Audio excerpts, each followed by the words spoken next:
And this is a continuation of the Glock saga in California.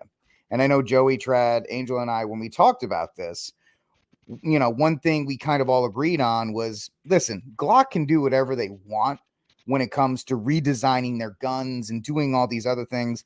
But the fact it appears that they bent the will to California only means that you've empowered the gun groups to continue this push. They have a new angle to restrict. And now the hammer has come back down, because now every town, after successfully getting Glock to redesign their firearms, they're going after Ruger, who has a clone, the RXM, which I love. I think it's a fantastic firearm. And I think we asked this question: what about Ruger? What about PSA? What about Shadow Systems? What about all these other companies?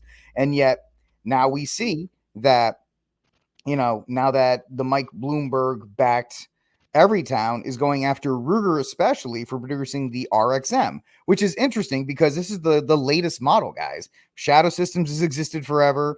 PSA has been on the books for a lot longer than they have. Yet it's funny that they're going after Ruger. And where is the end line on this when these type of groups have this inch? And that was the thing that myself and a lot of other people were kind of heavily sighing about when this was passed, because now it's great. The biggest manufacturer, whatever, you can argue about who's the biggest manufacturer, but the most well-known is Glock, just because of films and propaganda and so forth. They bend the knee, even if they don't mean to.